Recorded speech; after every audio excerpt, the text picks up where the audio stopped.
in the building over on the west side of Detroit at Cody High School for the SPS Track and Field Tour, and I'm here with one of my favorite people on the planet.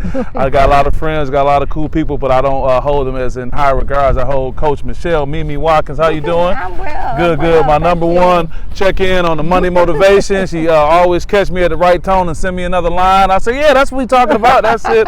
But she's been doing an outstanding job as a track coach here at Cody High School. I had a chance to talk to a number of your athletes, some that I've met in the past, and talking to them now. So tell me how things are going for the good of the order with the Cody Track Club and track program that is right now. It's going well. We got a lot of new athletes. We got some returning athletes, and so we got a combination of everything.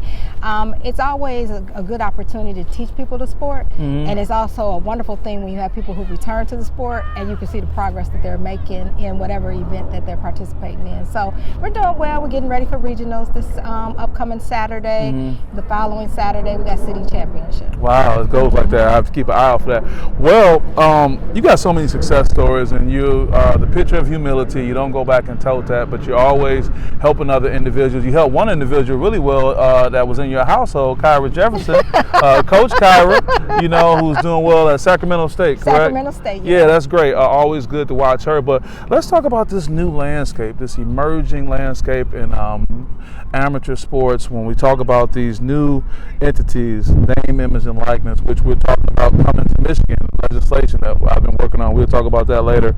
The transfer portal and its impact that is having, and as always, going back to my sports psychology roots, mental health.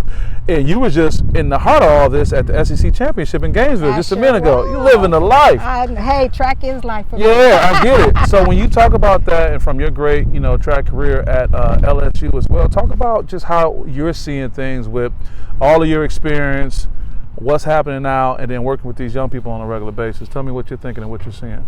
Well, what I think is a lot of times kids today just don't have accountability and don't want to be responsible for some of their actions.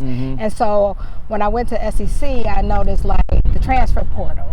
Like I saw kids who was at one university transferred to another university. Now I don't know their story, but I just know like in my upbringing and me running collegiately, you stuck it out. You had some resilience. You figured out what worked for you and what didn't work for you, and you had to buy into the program to make sure it worked. But you also had to be responsible for yourself. So if you weren't doing all the things, whether it be academically or athletically, you took accountability for it. I don't think the kids of today have accountability for a lot of things they do. They have a lot of excuses. Yeah. And it's sad to say. And so here we try to make sure we hold our kids accountable. Sure. Well, I know if you're involved in anything with accountability, I know that for sure. That's a good thing. Well, you say so much with that, and you're right. What I've been using the term is, what are your portal principles when I talk to these athletes or even the coaches to say what they're looking for, but also for our young people to be like, well, what's your plan? Because I think a lot of them just jump into the portal without knowing whatever the consequence may be, whether it's the financial aid consequences, whether it's the other things, or whether that coaching staff may see that you're no longer totally invested in how that's going to play out. Talk about the name, image, and likeness. You talk about being involved with the SEC, being at the championship, and you're seeing it at the highest level. What do you think is a good tone or attitude to take as this starts to make its way through 30-plus states, including Michigan relatively soon? And what kind of attitude and approach should we take in Michigan as it relates to high school name, image, and likeness when that makes its way here? I think the concern I have with the NIL is the fairness of it. Okay. The equity. Okay. I get it's a marketing tool and everything, but if I'm shining and I don't necessarily have the attributes to make me that much, that have that marketability over someone else, am I gonna get the money? Does it change how I think about my sport? Do I think, you know me, I'm always about being humble. Sure. So I believe that the name, image, and likeness has some merit to it, but I have some concerns about the equity of it. Yeah, I can appreciate that. One thing I'm doing on June 20th, we're having a high school NIL transfer portal and mental health town hall. I'll be in East Lansing at the library, but it'll be virtual that it can be looked at. But there's a huge need for education component. You and I talked off camera a little bit about the information being hidden and unavailable. I think one of the things organizations like mine, SPS, do is doing this education piece, but the other part is individuals like you being comfortable talking about it, but also doing your due diligence and kind of learn a little bit more, because I think that's a big thing too. What do you think is going to take for coaches and other sports stakeholders to try to take a little bit more effort to find out what they need to find out, how it's going to benefit their athletes? The key, you said it. You got to be educated on it. You got to do your due diligence and make sure you truly understand what it's about, and you got to share the knowledge.